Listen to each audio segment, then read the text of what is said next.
You can't make people respect your boundaries, and you can't make them care about what you need. People ask me all the time, how can I make that happen? And I totally understand why you would want to be able to do that, but my answer is that you can't. And for people who grew up with abuse and neglect and who, as a result, have to teach themselves as adults how to interact with people, how to set boundaries, what to do when someone doesn't respect your boundaries, it seems like the problem is other people. And, sometimes, yes, it is other people. For example, when they attack or violate another person or steal from them. But a lot of the anger and frustration at other people that you might go through around boundaries is really caused by a misunderstanding about what a boundary is. So let's talk about that. Now, a lot of people ask me how they can get loved ones to better honor their boundaries, how to get them to be more sensitive about their CPTSD symptoms, for example. And it's totally normal and appropriate to want that kind of support and respect, but I'm going to say something very tough love here. You can ask a person to understand you and what you need, and you can even ask them to help you avoid getting triggered. But they are not under any obligation to do any of that. It's optional for them. That doesn't mean they don't care about you, and it doesn't mean they don't support you. And in fact, when they give you space to notice your own trauma reactions and to work on those inside yourself, sometimes that is the most loving and supportive thing they can do. And I'm going to tell you why I say that, even though you may have been told a lot of things like that you have a right to people respecting your boundaries, even when your boundaries are extreme, even when you're acting out of a hurt place inside. Like, I don't actually think that's a right. It's your right to ask for what you want, for what you think would be helpful. But trying to force other people to help you manage your trauma reactions isn't fair, and it isn't going to work. In fact, it's a form of control. And everyone in our lives has the right not to be controlled by us. You have the right to ask, and you have the right not to spend time with people who don't go along with what you're asking for, but they have the right to be themselves. Now, someone who cares about you might be willing to change the way they do things if you ask them, but they might not. And PTSD thinking will tell you that someone you love, who you're attached to, who's doing something that bothers you, owes it to you to change. But I want to teach you why in any situation where you're not actually restrained, these people aren't actually doing anything to you. They're being themselves, which you may not like, but they're not preventing your healing. Okay, right now you're thinking, what? This is Anna going off the ledge here. But that's what I'm saying. When people do their own thing and give you space to work on your own triggers and learn to calm your own PTSD symptoms, you then have an opportunity to learn the only thing that really works or can be sustained, and that is self-regulation. When you're regulated, you have choices. And one of your choices, if you don't like what someone's doing, is to not be around them. And I mean, you don't like people drinking, right? For example, maybe you don't be around people drinking. When your brain is regulated, you might see more clearly that this person isn't really drinking at you, they're not doing anything wrong, or you might see they're really a jerk, or they're a bully, or they drink too much. Maybe you ask them to change once or twice. If you ask them 3 times and they still don't change, well, now you're up against it. If you ask any more, if you just continue to keep, asking for the same thing over and over and they won't oblige, even if you succeed at making them do something, it's not going to bring that harmony and that good feeling of being supported and connected to that person. And that's what you're craving, right? So at that point, if change isn't going to happen, you either let go of your grievance or leave the relationship. Because if you push and nag and repeat the demand that they change, it'll only suck the soul out of you and them and everybody who has to deal with you too. So it's a beautiful idea that if someone would change, if they would just change, you would be okay. But even when you can get someone to strike that bargain with you, to try to fix you by being what you ask them to be, you're only putting your CPTSD into a hermetically sealed chamber. What prompts our healing is usually actually friction, problems. People do their thing around us, we get triggered, and it's impossible to control or avoid. So that's why so many people with childhood trauma end up retreating and getting as far away from people as they can. Isolation might prevent triggers, but it also prevents fulfillment. So our challenge is to stay away from those who would abuse us, and with everyone else, to be at peace with people as they are. Peace with people comes with knowing and accepting that healing happens inside. Other people in our lives, they matter, their behavior matters, but they don't have the power to heal us. And even if they were willing to try, they couldn't do it. They can't heal us. So have you been through this experience before where you're trying to help someone and they just won't change? Or when someone tries to help you? And this happens all the time, right? This could happen when you read a self-help book, or you see a therapist, or you ask a friend for advice, or when you watch one of my videos. I can't change you, and neither can anyone else. Maybe I can influence you, though, but only if you want to learn from me, only if you want to hear what I'm saying, and you think, oh, I'll give that a try. And even then, it only works if the obstacles that you carry around to learning and changing aren't in the way.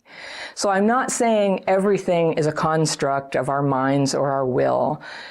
People do influence each other very deeply, very profoundly, for good and evil.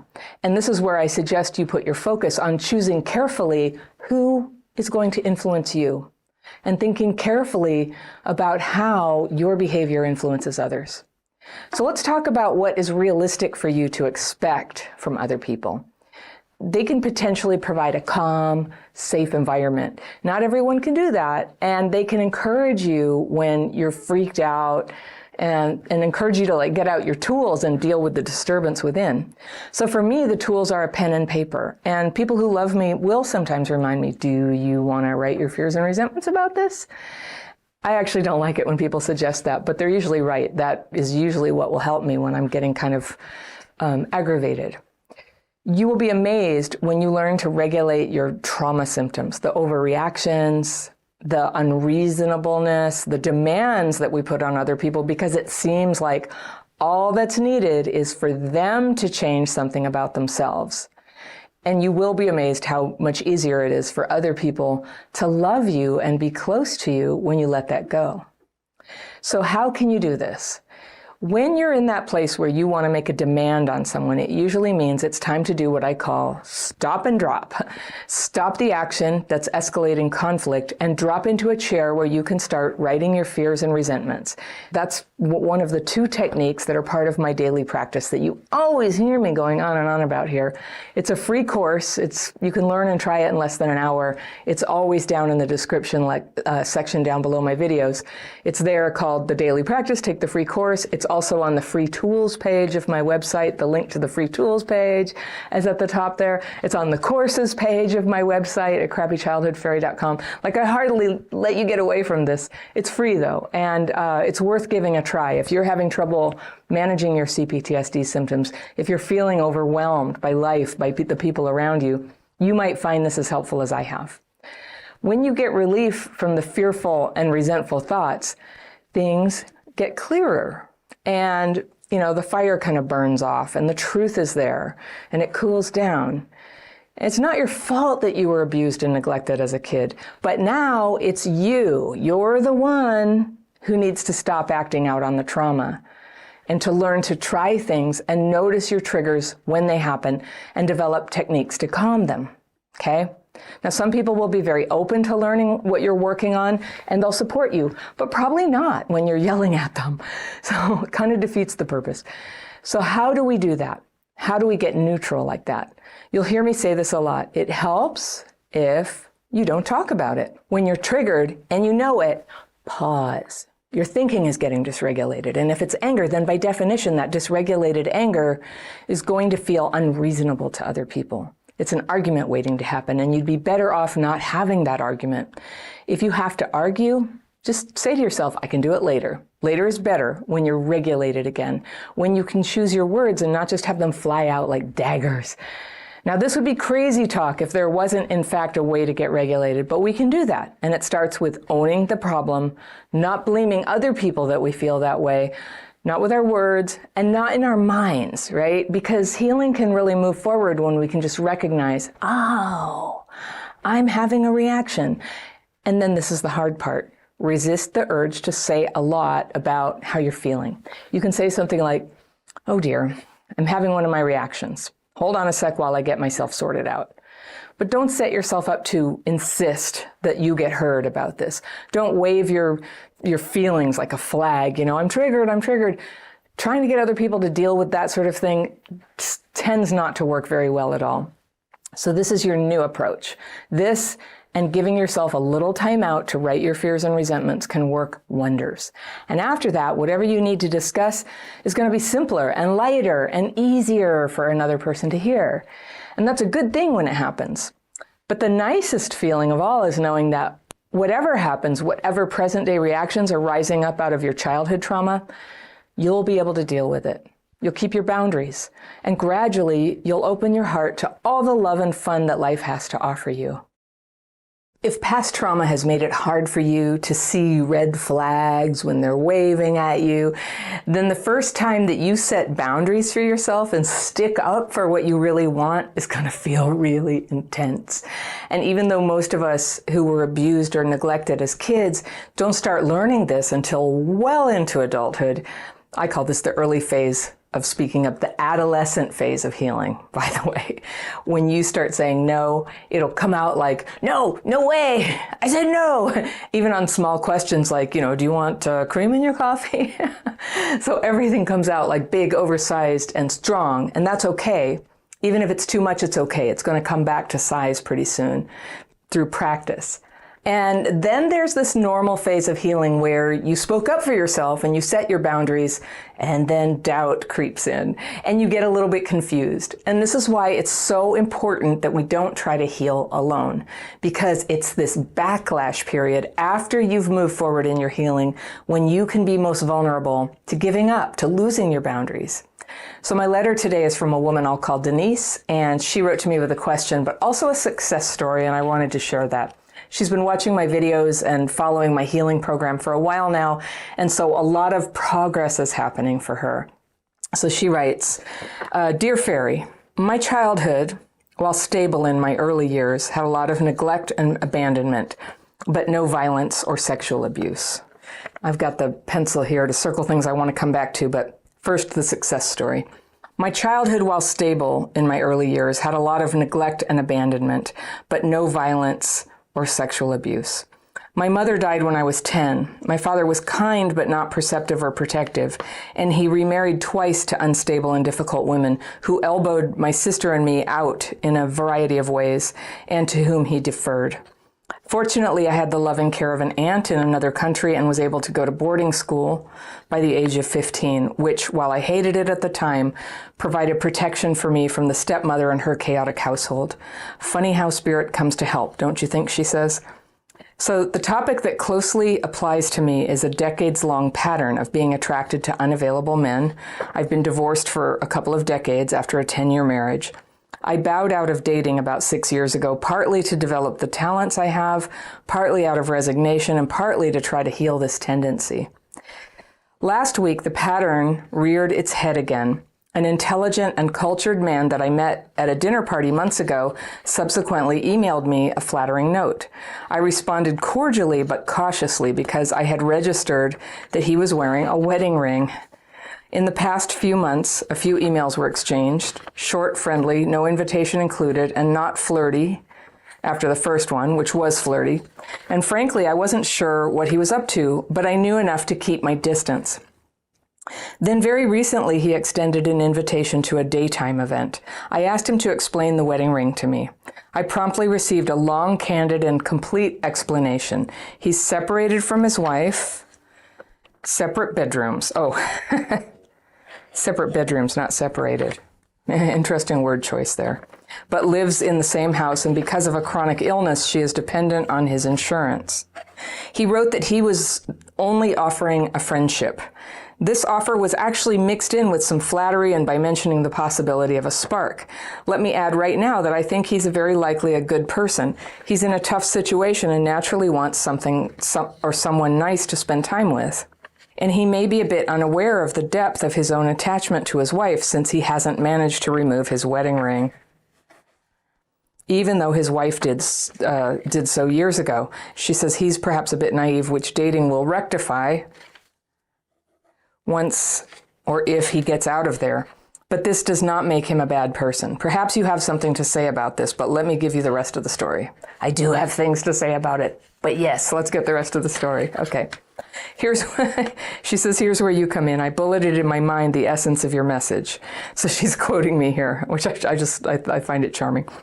She says, he's married, which means unavailable, which means morally questionable at best, which means bad news for Denise. Yes, you've got me right. Also, his note was flirty, but the offer was friendship. Mixed messages. Bad news for Denise. My tendency to feel I have to make everyone happy by meeting their needs. Character flaw, or CPTSD, or both. What do you think? Hooked by my own stuff. Bad news for Denise. She says me, I say Denise. She's not talking about herself in the third person, just so you know. Okay. But, she says, here's what I wrote to him once I learned his status. There is no situation in which I will get involved with a married man or any man enmeshed with another woman, married or not. The rest of my note was kind but clear. If not for you, she's saying to me, I would not have found the courage or words to set such firm boundaries. So immediately, with definite language to boot. So suddenly I felt powerful and free. Yay. I felt respect for myself. Yay. But, she says, woe is me, it was not 100%. I agreed to meet him on the basis of friends only. You know what I'm going to say about that, friends. Yeah. Okay. And then I went into a huge spin, well beyond what the event merited. Knots in my stomach, anxiety, obsessive internal conversations, the whole agonizing shebang.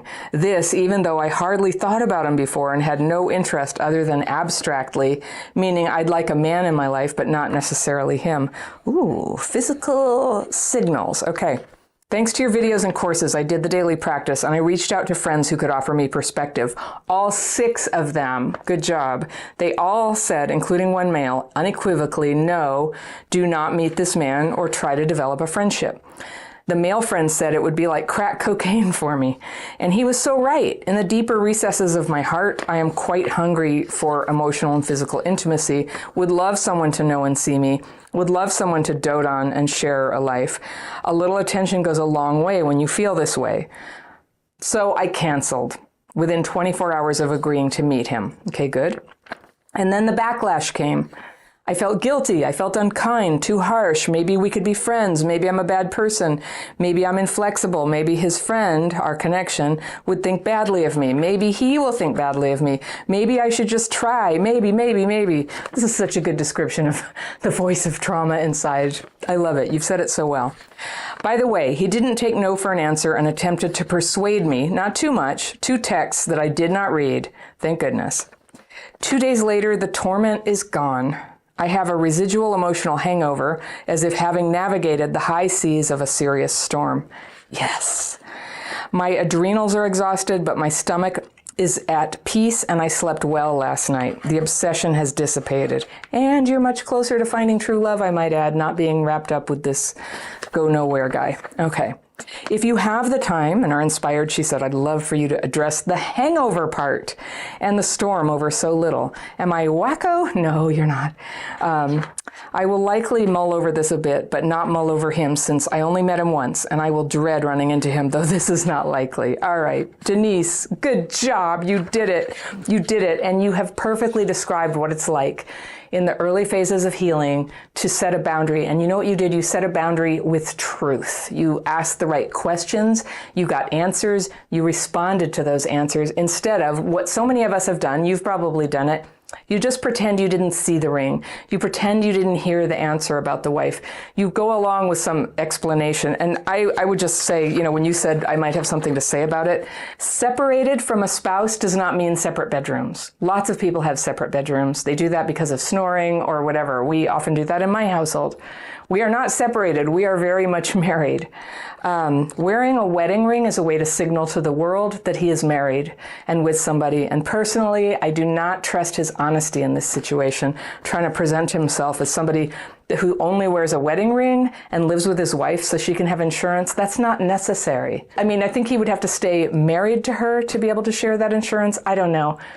But even if that were the case, I'm just going to say, Denise, when you write down, you've taken the dating course, I think, and I always have everybody start, write down what you really want. Write down the deal breakers. And one deal breaker for you, I'm going to suggest is, cannot be living in a house with somebody who is married to him.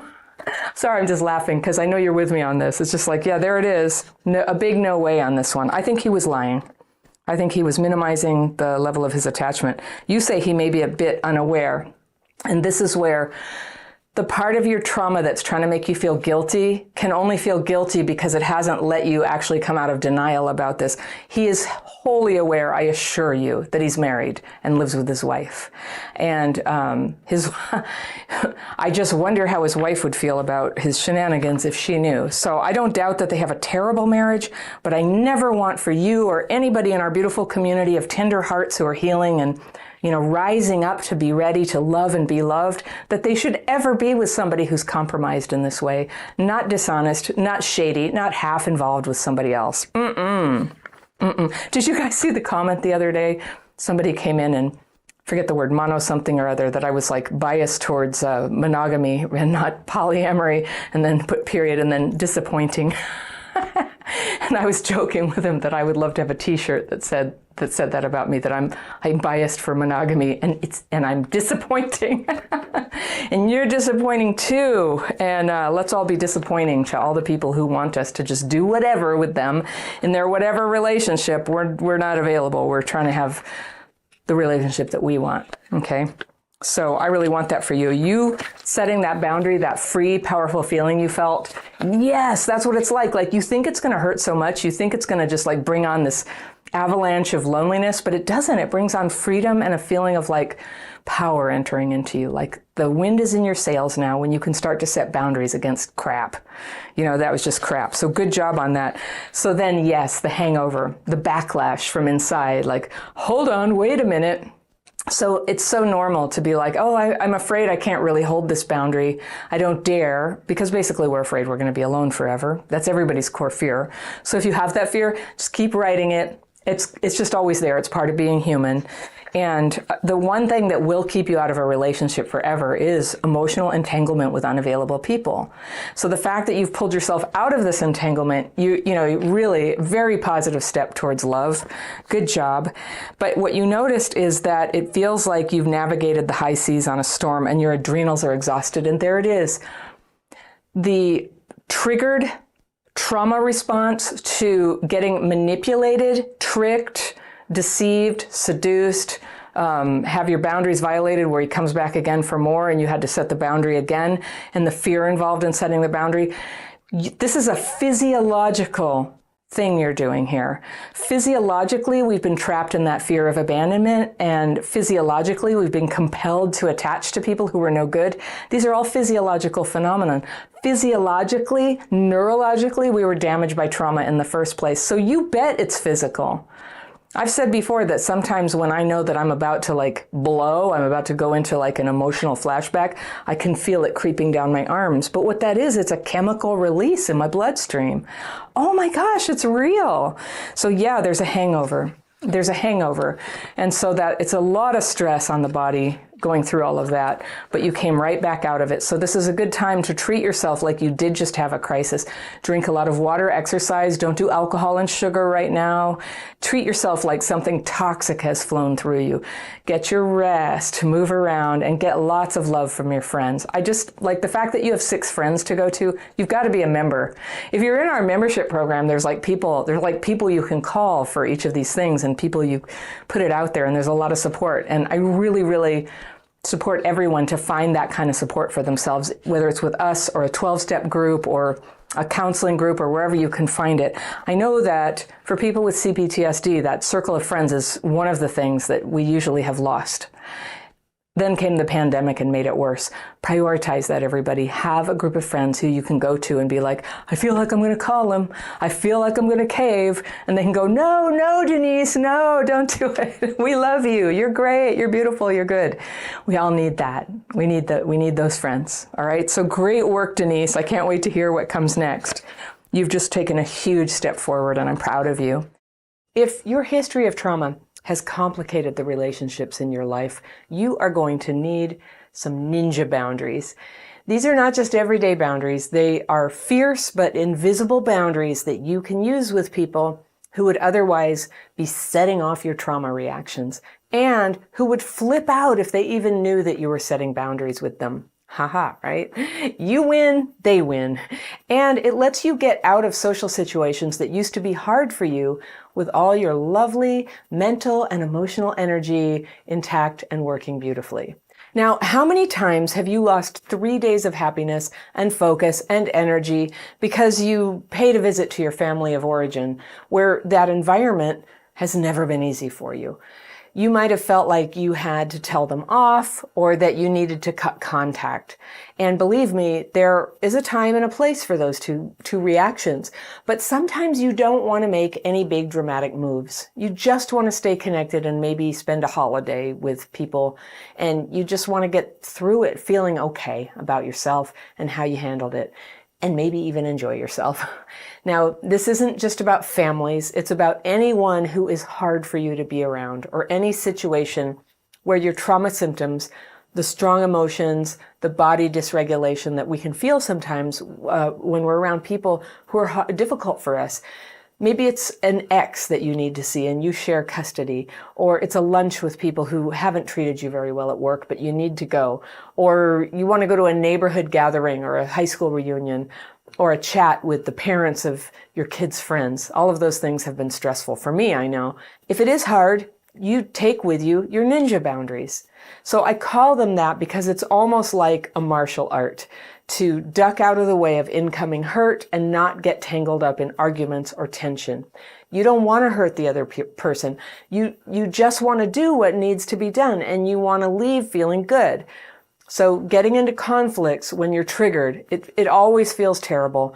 It's hardly ever worth it. So sometimes, yes, it can be avoided, true. But I'm going to help you think through how you get triggered and see why the best way to win in this situation is to fly above it. When you can do that, you actually create freedom for yourself to be in social situations that used to feel just like too much. You used to have to avoid them. You know, either you felt awful or you just didn't go. And neither of these options is always the best one. Your healing accelerates when you get good at ninja boundaries. When you use them, people can't really hurt you. And the key is they don't even know that anything's different. They don't notice. So here's how to do it. The first thing is, if you go to see people, own your decision and go only if you actually want to go. Take 100% responsibility for the decision and make it as positive as you can. If you don't want to go, don't go. The worst thing you can do is get into a situation where you go expecting other people to make it work for you and then they don't and you blame them. So 100% responsibility, go ahead and own it. Number 2, think through your plan about how you're going to do this. Think it through slowly. Don't think it impulsively. Don't cast yourself as the hero who can do anything when historically you've actually been really hurt and bothered by these encounters with people. So give yourself the time to anticipate the kind of stressful situations that are likely to happen and how you can prepare for them. Number 3, use your boundaries, but not as weapons. The people who have known us for a long time are often shocked when we actually say no to some of their expectations and when we take care of ourselves. Don't demand that other people change their behavior. This can be perceived as aggression, and it's likely to be met with more aggression. Your boundary can be to come or not come, or to have a plan B if things become uncomfortable. If you need to leave, you can do that, but do it with as much gentleness and non-judgment as possible. Next one, acknowledge to yourself the emotions that this brings up for you. Perhaps sadness, anger, disappointment, shame, feeling ignored. you can feel these things, but you don't have to discuss it. You don't have to talk about it during the visit, in any case, with the people who hurt you. If you have someone there who totally understands and supports you, you can reach out to them for check-ins, okay? Also, limit your time in situations that stress you. Try limiting your contact to like 30 minutes or 2 hours, or do whatever amount of time you like so that you have a way to step back and calm down if the need arises. You can avoid unnecessary conflicts. You can do this without anyone knowing you're doing it, and there's a time and a place to express yourself and set the record straight with people who have wronged you. But the time to do it is not a family holiday. It's not going to be nice for anybody, and it's especially not going to be nice for you. So set that aside. Remember that the party is for everyone. It's for them too. You may be feeling hurt and judged, but sometimes the best thing for that is to take your mind off what you feel and just think about who in the room might benefit from a kind word or a little acknowledgement. As someone who's suffered emotionally quite a lot and been stressed out in social situations or family situations, this is one of my super tools, is just to go ahead and take the focus off myself, stop taking the temperature of how do I feel, and focus on who in the room could use a little help. Next one, don't talk about controversial things. When people talk about politics or religion or money, or especially politics, you can just smile and nod and listen to and say just neutral things like, I see what you mean. Yeah, good point. Or yes, I've heard so many people say they feel that way too. If you remember nothing else, remember this: the situation where you're under stress and not feeling safe with people is not a good one to try to sort out or solve the problems of the country. Keep it in mind, your goal is to go in there, connect, make an appearance, be kind, get out. All right? Next one, take care of yourself. This is the secret to fending off depression and dysregulation, but it's also the secret to getting through a situation, especially if you're at a multi-day event and you know it's going to be hard, you know you're going to have emotions, you're going to feel ground down, or a lot of us, we sort of forget. We always think like this time will be different. But if it's been this way in the past, here are 4 things you can do to help take care of yourself.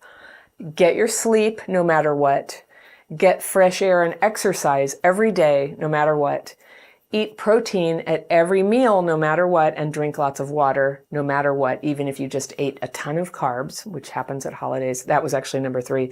The 4th one is use your daily practice twice a day to keep discharging fearful and resentful thoughts. If you haven't learned the daily practice yet, come on in. It's a free course. It's linked below this video and every video. I have a free tools page on my website. The link to that is right down there in the description section. And you can go there. I've got quizzes and I've got that free course, the daily practice. You can learn and try it in less than an hour. And it's a way to just, you can process your emotions in a totally safe way that doesn't create drama anywhere in your life or hurt anyone. I do it twice a day. I've done that for 28 years, and it's helped me with every accomplishment that I can claim in my life. It's helped me to have less PTSD and more me, more Anna, just living my life. So it's a very positive thing. And if you take that free course, by the way, you'll be invited to free calls, Zoom calls that I offer twice a month with everybody who's taken the course. We use the techniques together, and I take questions. So just a note. A lot of people don't have money for courses or therapy, so this is a free thing you can do. Okay, my last point, have a plan B. In case things go south at this interaction that you've lined up, or a holiday, some Thanksgiving or Christmas gathering, line up a place where you can stay if things get weird, or if they get ugly, or if they fall through. If you have a way to get to this place, your plan B accommodation, like having your own car, or having a ride-sharing app on your phone, or planning a route on public transpo, all the better. Look online for places and gatherings where you can go. Like, you may not need an overnight place to stay, but you just need a place to decompress for an hour or two. Yeah, 12-step meetings. A lot of times during holidays, 12-step fellowships, they have marathon meetings you can go to and hang out, or you can just drop in. Even if you're not an alcoholic, that's the most common meeting that you'll find in cities. AA meetings, if they're open, anyone can come and you can just listen. Occasionally they'll invite you to say hello, you don't have to. But those are my tips, 10 of them, for when you have to go into a situation that's triggering or difficult for you or bound to bring up old PTSD stuff, and how to hold your ninja boundaries. The trick about them is nobody knows you're doing it. There's nothing for them to argue about. You're caring for their feelings even as you protect your tender heart. How can you tell the difference between setting a boundary and just flat out trying to control people? A whole bunch of you responded to a video I made last week that was about subtle ways that supposedly nice people attempt to control you.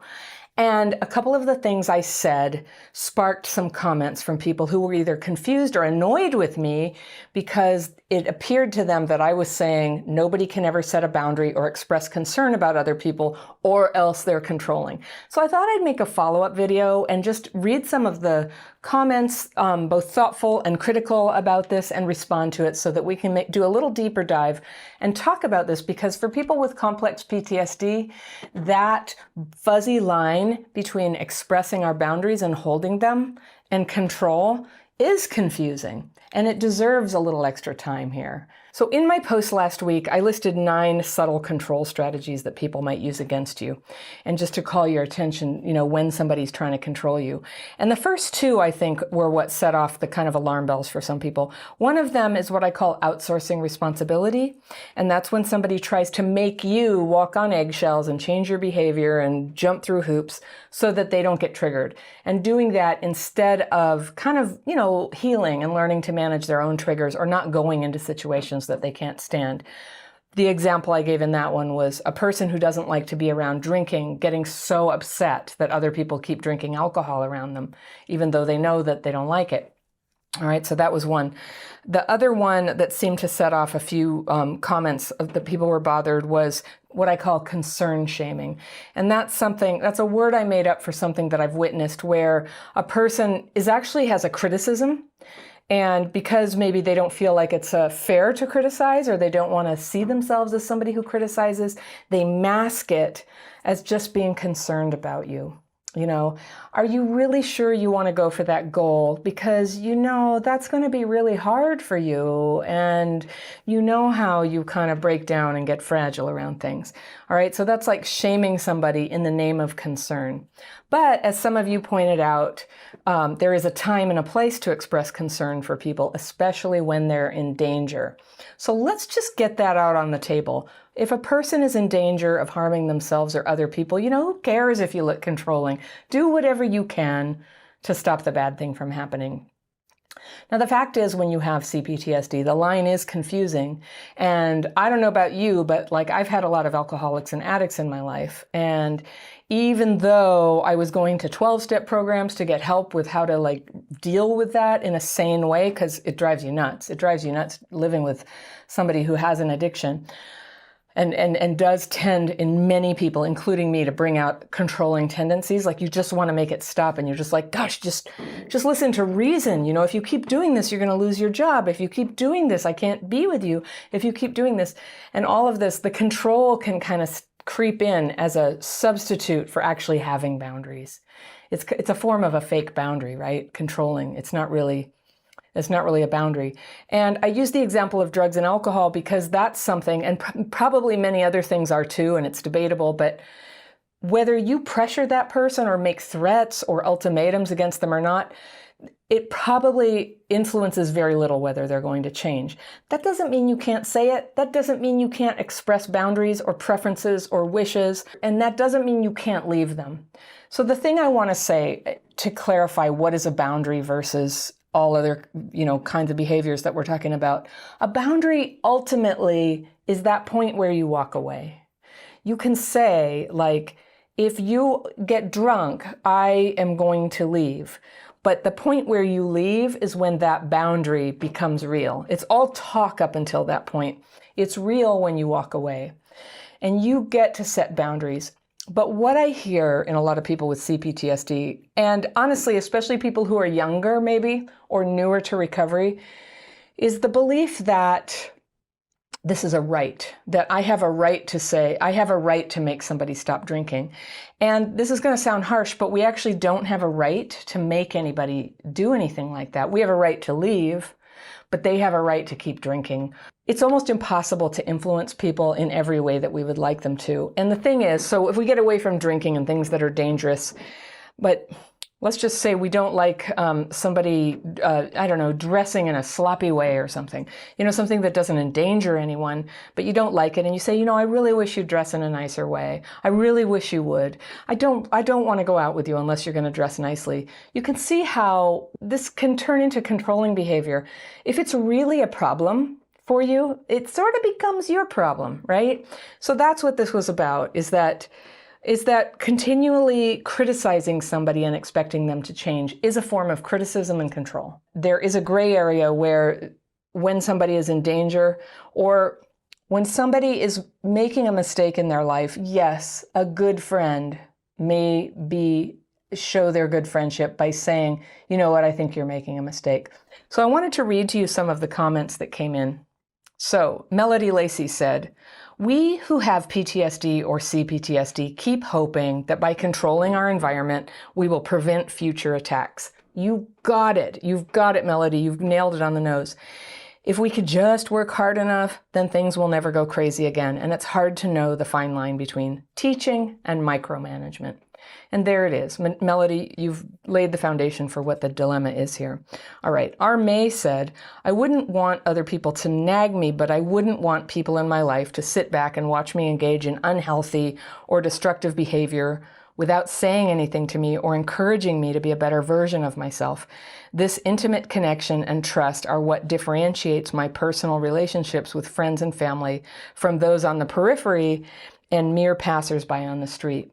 So that is a beautiful example of how somebody who actually has a good relationship could be a positive influence by calling somebody out on something that's a problem. But I just sort of invite everyone to look at that and say, can you imagine how that veers off into strictly criticizing and attempting to control somebody? It is good when a dear friend says something. And I recently had to give a lot of thought to deciding whether to tell somebody very close to me that I thought there was a problem too. I thought something in their behavior was affecting one of their kids. And I got very tangled up about it, actually feeling depressed, like I don't dare say anything, but I feel like I should.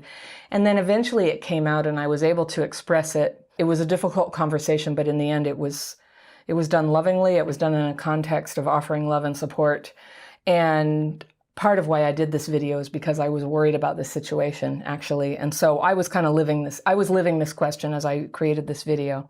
So that's what that was. All right, Mumu said, "This really hits home. I'm struggling with 2 relationships right now that are triggering me way off the charts. But if I peel back the layers, it's all my own BS that I want them to adjust for. One doesn't remember my triggers, keeps mentioning them, and I feel betrayed. A quiet storm rages inside me. The other is living recklessly and might end up in the psych ward or have their child taken away by the state if they don't slow down." Okay, very serious. "I admit I get unreasonably upset over them with anxiety attacks. I project my regrets and resentments onto them. I'm constantly giving them unsolicited advice. Yikes, who do I think I am that they should do what I say?" Well, Mumu, I think that everything that you said about who do you think you are and where you feel remorseful about giving unsolicited advice applies to the first friend. But the one who might end up in a psych ward and have their child taken away, I think is a different case, and who you are as a friend. And I think that would be a case where you express concern. And my experience is that if you can do it with utmost love and support, instead of just, you do this, you do that, you suck, I would never be screwed up like you. If you can do it with love, it's a lot more likely to be heard and helpful. I had a family in my life some time back where the kids were, it was looking to me like maybe the kids should be removed. I know a lot of you out there have had this dilemma. What's threatening about that is A, if the kids are removed and go into a foster care system, is it going to be any better than what they're in right now? But B, if you initiate something like that, as much as it's promised that you can stay anonymous, If the family finds out it was you or even suspects it's you, they will cut off all contact with the kids. And so there's always this dilemma when you're observing kids who might be getting abused. Like, how can you make sure that you're in their life so that you can keep an eye on things? Like, either you have to go all in and get them reported and make that whole machine, lurch into motion, or keep an eye on things. So that's one of the really hard and difficult gray areas of when to express concern about things. So Moo, I'm just saying to you, I think that having the psych ward child taken away thing, it's time to express concern. And if that doesn't work, possibly to call authorities, honestly. All right. Tracy said, for those who find it difficult to know when offering advice or suggestions would be appropriate, simply asking, would you mind if I offer advice? Or would you be open to hearing a suggestion? That way you both know where you stand. I'll be honest, when people say that to me, I just totally go, what are they about to say? But I always will say yes. I'll go into fear, but I'll say yes. But I can tell a criticism is coming. Still though, Tracy, I think you're right, expressing that and showing that respect to say, do you want to hear it, is appropriate. And Tracy goes on to say, most times people assume that advice is what the other person wants or needs without checking in with them first. So for you, it could be a way to connect, but for them, it could be disconnecting, but not truly being seen or heard. And Carla Barron said, there were times when I was engaged in self-destructive behaviors and people called me on it, gently, but they called me on it. I was actually grateful. There were times I was as incredibly self-unaware of how I was coming across, or things that I maybe didn't want to admit to myself but needed to in order to heal. If someone I know cares for me, raises a concern, I don't see that as a form of control. I've had to raise concerns with people I'm close with, and it does come from a place of care. What they do with it is completely up to them, however. Carla Barron, you've got it. There it is. What they do with it is their concern. And again, unless somebody else is in danger here. As someone who has CPTSD, I appreciate the understanding of others. However, no one is obligated to tiptoe around my trauma or my triggers. More so, if my trauma responses victimize other people, then they really don't have to tiptoe. Yes, it's kind to hold a space for others while they're healing. The space still needs to be respected. So yeah. Okay, thank you for that. Rachel Fabish said, I found this video really useful and challenging. I have a question. I'm in a new job with a focus on preventing family harm. What are your thoughts on concern shaming around this topic? It's quite normal in this work to encourage people to express their concerns. For example, your kid seems to be afraid of you. That's not okay. Do you need help? Is there a way to interrupt violence and abuse that isn't also controlling? So that's a great question. So first of all, if you're in an organization where the whole point is to prevent family harm, then of course the form it's going to take is in an expression of concern. I would imagine that you guys are in the business of providing supportive environments, creating spaces where people can talk, doing outreach, and when you see something going wrong, saying out loud that you see it and finding the gentlest possible way to go in. That's what I hear you doing. I'm so glad you're there doing that. That's great. So that is your business, all right? That is your business. When I made this video talking about concern shaming, I'm not really talking about professional work. However, since we went there, I just want to say that I think it is possible for people in a professional capacity to use concern shaming. I know that as a kid growing up in a family that had a lot of violence and alcoholism, that on the rare occasion when professionals or adults sort of noticed something was going on and talked to me, no matter what they said, I felt deeply ashamed, and I found it impossible to talk to them or admit that anything was going on. I flat out denied it to everybody, to a doctor, a neighbor who was a psychologist, a neighbor who was a nurse who noticed things, the police who picked me up once when I was out in the snow outside of a casino for many hours.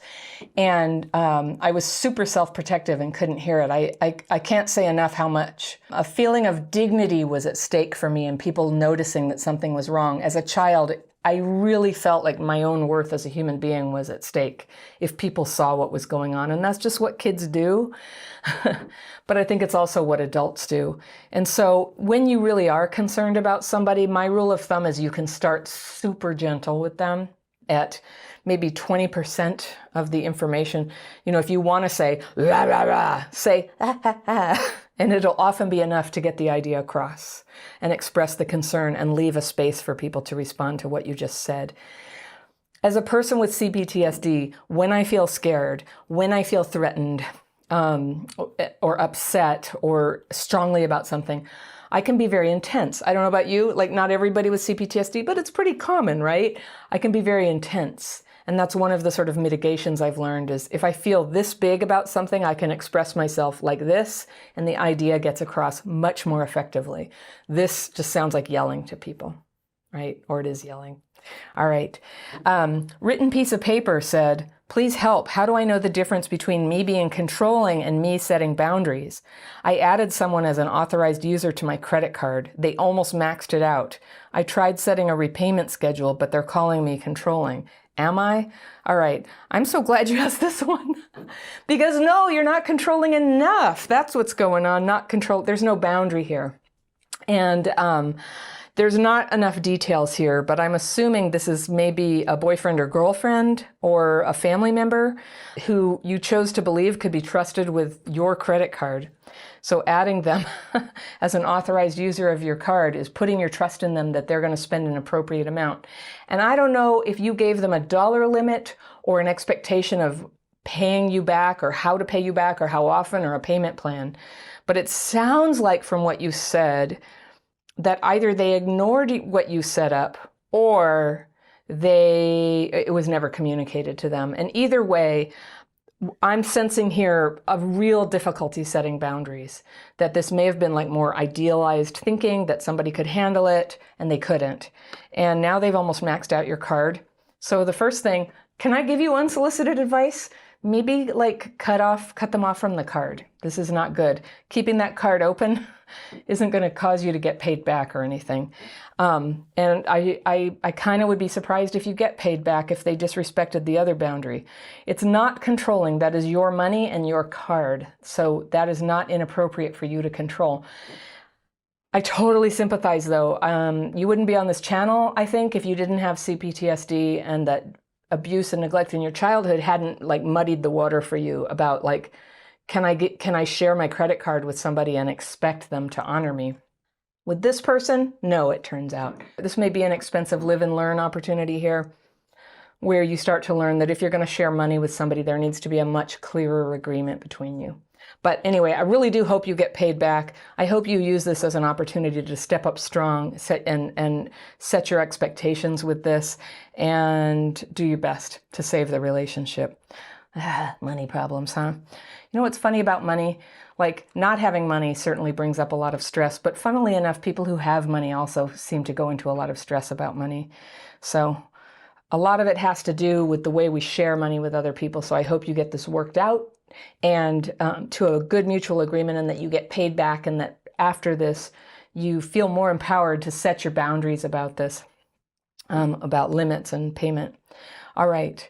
So Destroy Raiden said, this one's kind of a snarky comment. So all concern is bad. All asking someone about where they're going or what they'll be doing is bad. Asking them to stop doing things that trigger and hurt you is bad.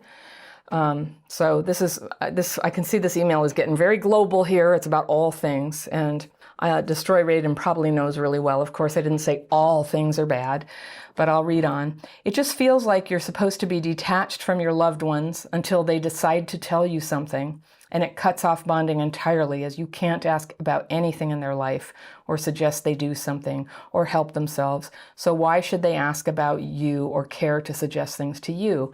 And it also feels like you're saying you can't tell them how their actions are triggering and harming you to set up a boundary, or don't do that. Destroy Raiden, what you're saying right here, it just sounds so much like my mind when I'm in distress about people. I think you've just articulated perfectly the confusion about like, what can I say? What can I reasonably expect? Why don't people care about me?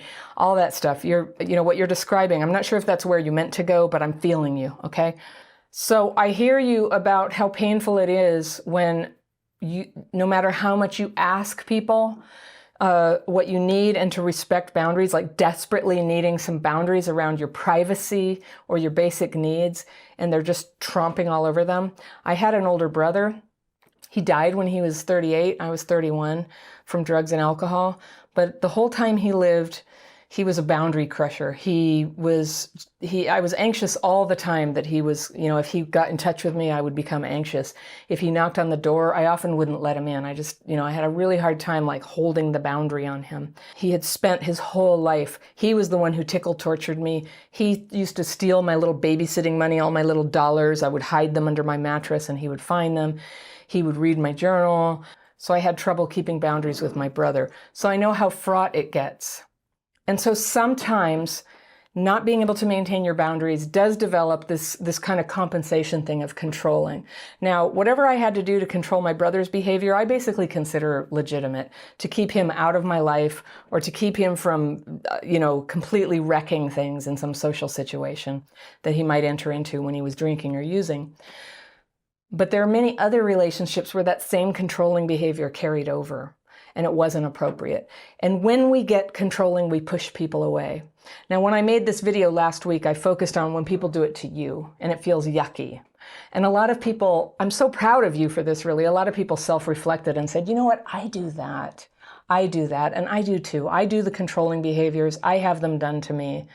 And the more I am in touch with how much I don't like it when people do this to me, the more I'm able to stop doing it to other people. So as I heal from CPTSD, it's more and more rare that I have people who are total boundary crushers in my life. It still happens, but it's not the huge problem overwhelming my life that it used to be. That gradually changes with healing. And so likewise, my need to control isn't getting all mixed up with situations that are actually dangerous or anything. And I have the luxury of really looking at, when am I asking people to observe a boundary, and when am I crossing the line into controlling them? There's just like a line that's crossed, and it's never going to have like a neon sign around it so you know when you're crossing the line. So you're going to have to be tuned into the situation. You're going to have to be tuned in, reading other people about it. One thing I use is a rule of 3. My husband takes off his shoes and leaves them on the side of the bed where I get into the bed, and when I get up in the middle of the night, I trip over his shoes. So I say, when you move your shoes, don't put them by the bed. I trip over them in the middle of the night. And sometimes it happens after I've already gone to bed, so I don't know they're there, right? And he says, yes, of course I'll do that. Well, guess what? He forgets, and the shoes are there. I've probably asked him 10 times. 10 times is too many. Rule of 3. Ask 3 times. If they still can't or won't do it yourself. Now, these shoes are not anything I would ever even consider leaving my cool husband for. But I don't like it. I've gotten testy with him about it. And you know what I do? When I come to bed, I move the shoes myself. And when I wake up in the middle of the night and I need to get up, I just remember now I walk gingerly. And if there's shoes there, I kick them out of the way and continue to walk. And I just handle it. For something of that size, it's not worth getting into continuous criticism with him or to argue about. It's just something that's worth adjusting. And I won't do it, but I could list a dozen things around the house. I happen to like, with jars and Tupperware, I want them put away with the top on. Nobody in my family really thinks that's important, and it just drives me insane. And it's time for me to stop complaining about it. All right. So that's something, those are nice, easy examples of where I can ask for something I want. But at a certain point, to continue asking when I can't get it is controlling behavior. And if I want to just stick around, and I do, I love my family, I'm going to have to find another way to deal with it. See, I just feel like you should be able to go into the cupboard and get a Tupperware thing with the top and not have to dig around for something that matches for 5 minutes. I don't like that. And honestly, because I'm dysregulated, I get very dysregulated. It helps me to have things kind of orderly like that. It helps me and helps me conserve focus and patience, and peace inside to be able to have that. On the other hand, having arguments and being all resentful about it sabotages my peace of mind. So I weigh it up and I go, oh gosh, I'll just get the freaking top and put it on here. And every once in a while I sit down on the floor and I go into the cupboard and I put tops on everything. And there's always a few things that have lost their tops and I chuck those. That's how I do it. All right. That's my happiness solution. You thought it was magic. No, it's just practical. So I hope that helps to clarify both the when someone's in danger, don't worry about looking controlling, just do the right thing. When something's really trivial, see if you can solve the problem yourself and try to be thoughtful about that middle ground that's kind of gray, about where you want to express your boundaries or express your concern to somebody without overstepping, and how you can do that So much of recovery is about learning to express ourselves. In order to become our real selves, we must express ourselves, right? So the path of recovery is always going to involve this sort of experimentation where you do express yourself and you get a response or a reaction, and sometimes you get cooperation and sometimes you get conflict, and you begin to learn what happened. Now, if you're like me, getting into conflict is very, very dysregulating. And that's why I teach the daily practice. That's the free course. I put it under every video I make. It's free. You can learn these techniques in less than an hour, but they can help to unpack the stress of being in conflict with people, or to be confused, or to not know the right thing. You have a place to put those thoughts and take a rest from them. And my experience is that having used these techniques, you come out of that, of the writing and the meditation, just a little bit clearer about what the next step is, about what is this situation, what ought I to do about it. Here's the paradox of boundaries. You think if you set a boundary that you're risking having people leave you. Like, if you're not a doormat, who would even stay around for that? But the truth is, it's a lack of boundaries that causes you to be isolated. This was a revelation to me, and I want to share with you the 4th video in my 4-part series on isolation and loneliness. These videos were so popular. They became the basis for a mini course that I put out that year, and then I expanded it last year into my Connection Boot Camp, and so many people are taking that. That is like a whole 30-day course that gives you a video and a worksheet every day. And if you're interested, you can check it out on my website, crappychildhoodfairy.com, or in the links down below. But I thought that I might remake this series. But this video, just exactly as it is still so true. I'm just sharing it as is, from me to you.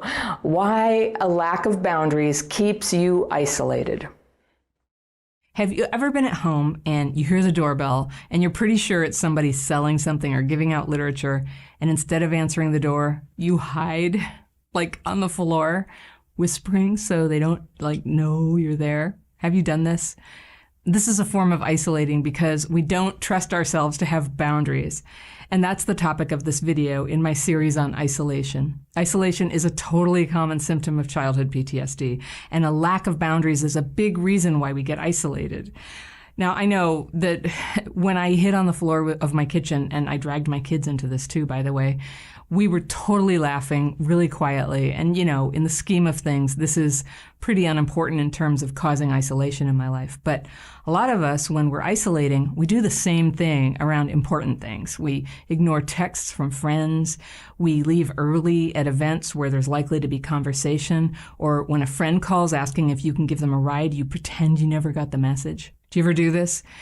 Now, I know there are sometimes good self-protecting reasons to just avoid facing certain people. They're dangerous. They've become a total nuisance, and you don't have time right now to face them and deal with disappointing them.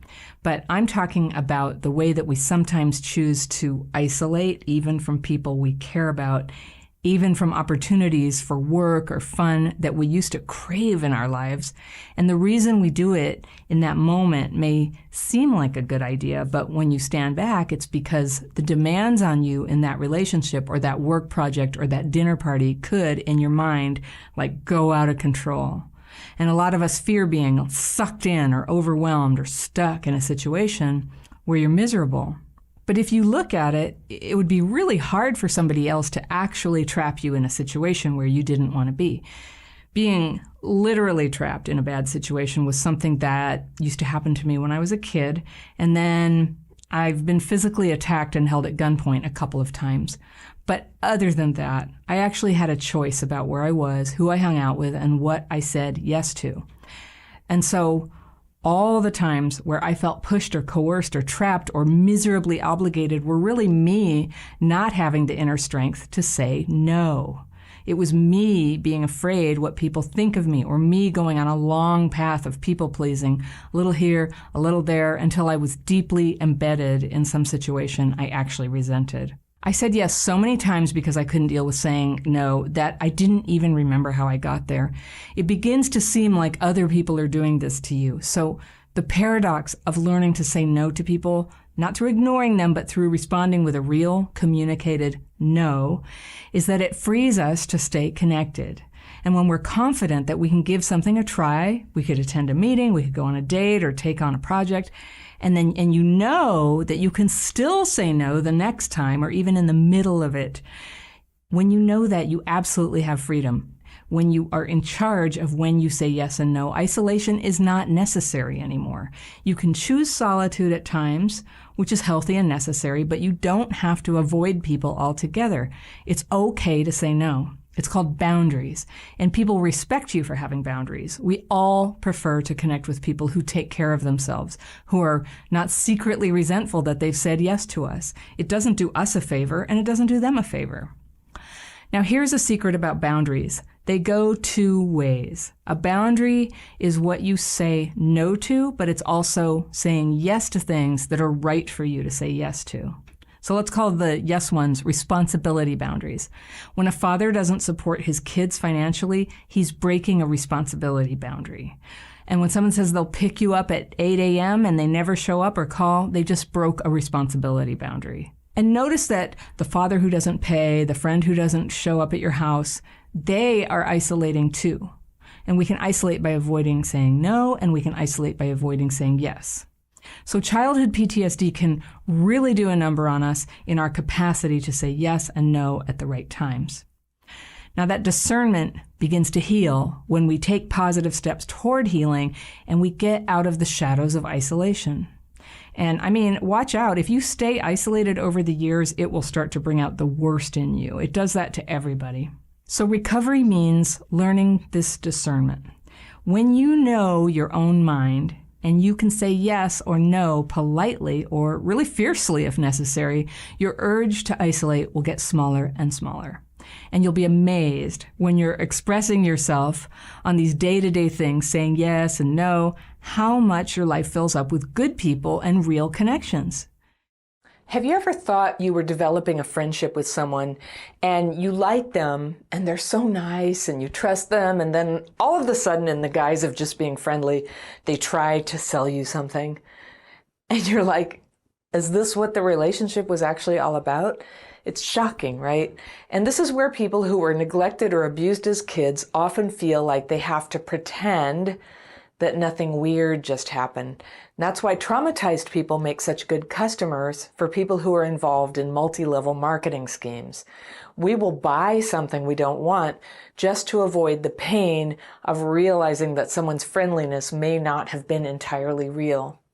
Now, I'm all for people learning sales and being good at it, but good sales is honest and straightforward.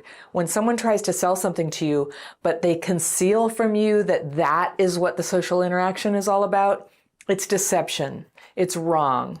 It's preying on people's need for connection. And not only will people who are traumatized as kids want to avoid the pain of seeing that it wasn't real friendship, but they don't want to deal with having conflict with the person, calling them out and saying, hey, you said this was a social get-together.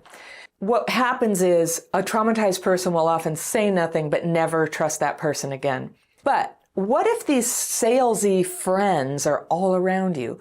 My letter today is from a woman I'll call Amy, and she writes, Hi, Anna. Some background. I suffer from CPTSD.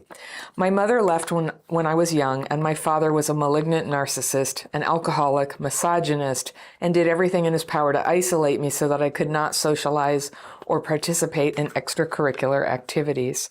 Circling a couple things there. I will read all the way through so we can hear your story, Amy, and then I'll come back to what I circled and I'll see if I can help you. I think I have a feeling where this is going, though.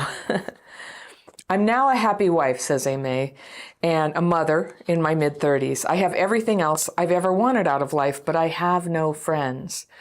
I have a hard time trusting others, especially women. Having no friends doesn't bother me as much as it would other people because I enjoy spending time with myself and my family.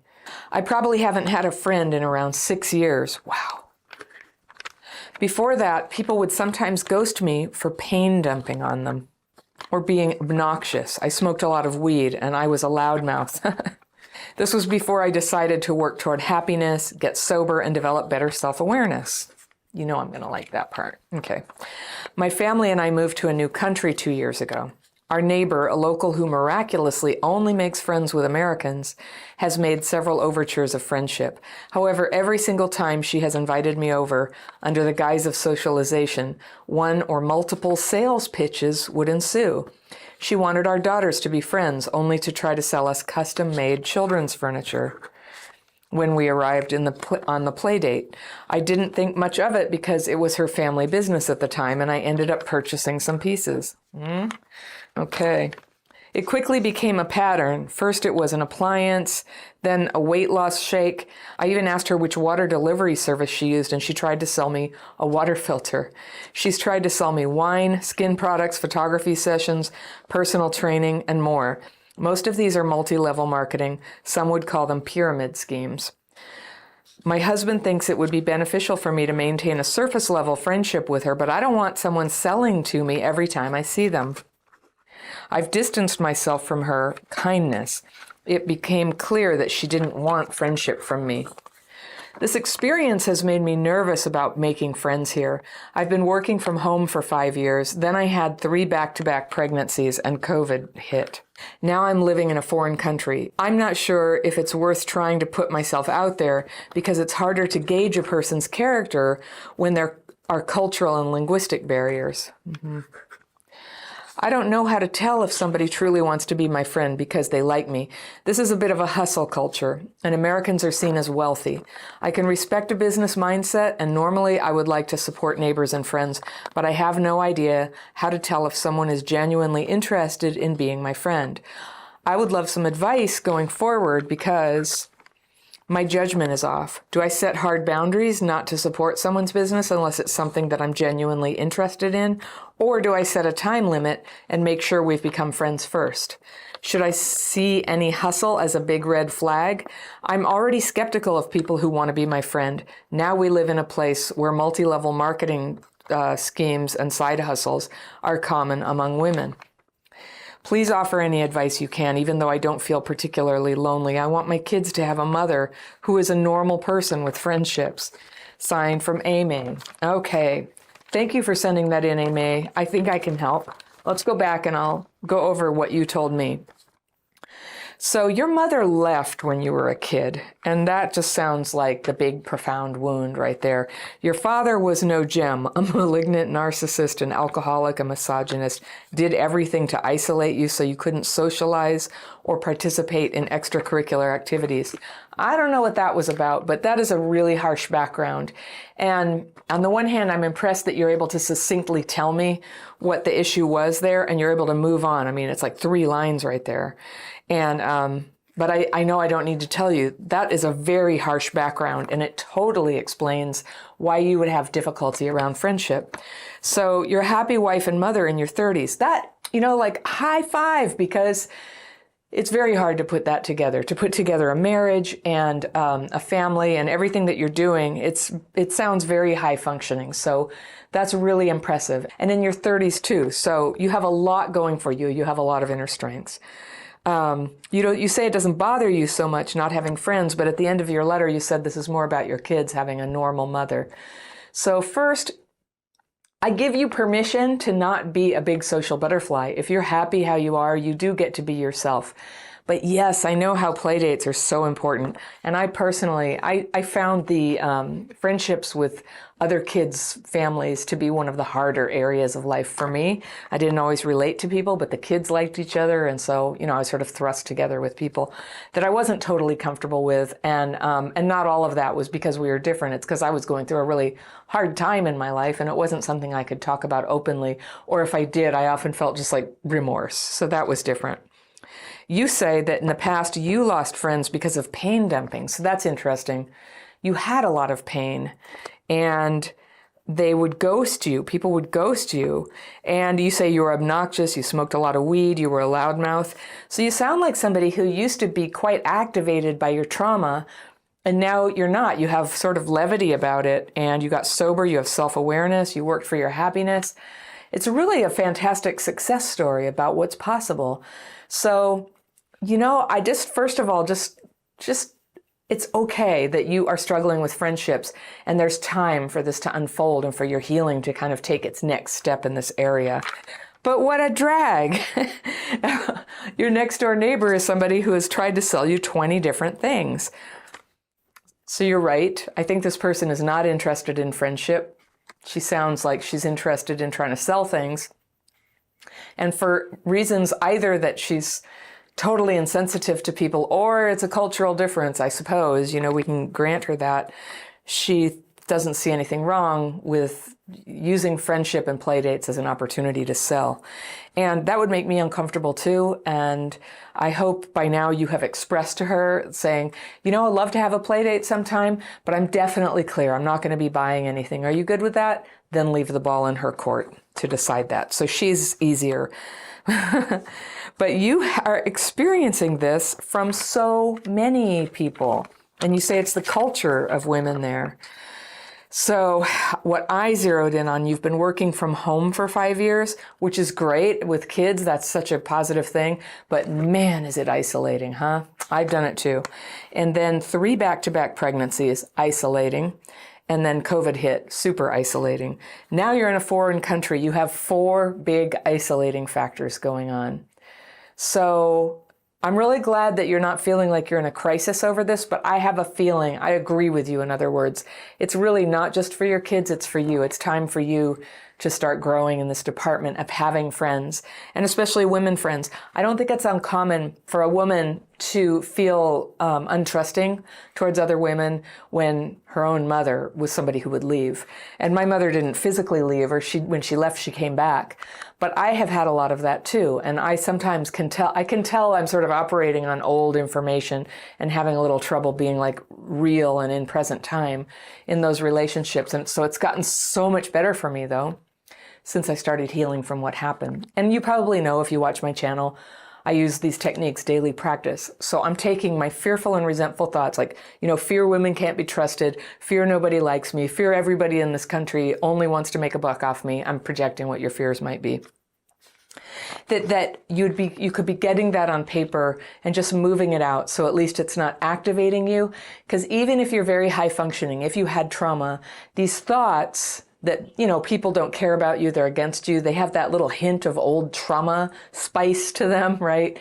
And they can really limit you. It can set an unconscious limitation on you that you end up justifying with, who knows? I don't know if it's a justification, but when you say stuff like, I'm fine being alone, I really don't need people, it sounds a little bit like the mantra of an emotional flashback. I don't need anybody. I'm very good like this, right? So everybody needs people. And if you have children and you're in a foreign country, yeah, you need friends. So this would be a good area to develop, and I'm glad you're asking about it. You have no idea how to tell if someone is genuinely interested in being my friend. So that's a common symptom that often comes from having your perception denied, messed with, refuted, tricked. And what you said about your dad, everything in his power to isolate you so that you couldn't socialize or participate. I mean, you wouldn't have brought that up if you, I realize you realize that plays a big role, but I would imagine his strategies had to do with telling you lies, basically, about the nature of reality or what people's motives were. They're terrible. You shouldn't do that. And so you have a period of deprogramming ahead of you to get through this hurdle about friendship. I think everybody has to deprogram a little bit, but I think you got given a big dose of nonsense that's providing a barrier, an isolation barrier. And when you have CBTSD, and I think for even if you don't, people can be so triggering. The feeling that they don't really like you, they don't really want you, you're an outsider, like, oh, it's so primal. It hurts so much. And so the situation that you're in is likely to just keep activating that feeling. And if that gets activated, it gets some muscle to it. And next thing you know, your isolation continues. It could go on for a very long time. Some people live their whole life this way, and I wouldn't want that for you. So you were wondering, do I set hard boundaries to not support someone's business unless it's something I'm genuinely interested in? Yes. Hard boundaries. You can say it with a smile. Thanks, I'm not interested in that, but would love to get together sometime for tea. And then you questioned, or do I set a time limit and make sure we've become friends first? I think if somebody really is your friend and it goes, I don't know, what would be the time limit? 3 months? If a friend said, I know this is uncomfortable. You probably don't want anything like this. You've told me before, because we're friends, that you're sort of uncomfortable with people trying to sell you stuff and that you feel confused. Like if you're really forming a friendship with somebody, that would be something they would get to know. If they know that about you and then in a sensitive manner said, I'm trying to sell this thing to make a few bucks, no pressure, but are you interested? I could see how that would fit into a friendship. But everybody has a story about this happening, it seems. I've had this happen a couple times where I was friends with somebody and then they would sort of slip it in. I think what I don't like about it when somebody turns out to be trying to sell me something is the deceit. It's the deceit that feels bad. And that feeling like, is that what's been going on the whole time? And honestly, I think it's a little similar to what it feels like when somebody has been pretending to be your friend, but it turns out they have romantic interest in you. I don't know if you've ever had that experience, but that feels like a betrayal too. Pretending that we feel a way that we don't, faking friendship to get something that we want, it's deceitful and it feels bad and it loses a little bit of integrity. And so, of course, you want friends who have integrity and whose word you can trust and whose motives are right out there, not anything tricky that you have to figure out or control with time or anything like that. Good for you, though. You're not pain dumping anymore. You said, should I see any hustle as a big red flag? I would say if people are hustling, it's a yellow flag. It's just something that you're going to pay attention to. Like you will be cordial, but not friends until you find out if that's what their motive is or if they're friendship. And how do you read it? Well, they don't sell you anything. They ask about you. They listen. They are vulnerable. They talk to you about personal details about themselves in an appropriate way for the amount of time you've been friends. Not everything at once. Beware of people, and don't be the person who just you hang out like a couple of times on the sidelines of a kid's soccer game. You're like, oh no, this is abuse, and you don't need to tell everybody all that right off the bat. A good friend is somebody who can, slowly unfold and tell you things about themselves that are personal, that are vulnerable, and that you feel, this is the main thing you're looking for. It is how you feel with them. How do you feel with them? Now, good salespeople are gifted at making people feel, oh, you like me, I'm so comfortable. So just because you feel good doesn't mean it doesn't mean that they're your friend. But if you feel bad, it means it's not a fit. So if you feel violated or weird or tricked about their behavior in any way, or you just kind of feel like, I don't know, something doesn't feel right about this, let that be your guide. That's one of the things that CPTSD kids got told to shut down, don't listen to it. But when in doubt, just notice, how do you feel around a certain person? Do they help you feel lifted up and inspired? Great. Proceed to step 2 and start seeing if it turns out to be a sales pitch. Do they make you feel just bad and put down and left out? Not a fit. No need to go to step 2 in that friendship. So I hope that helps.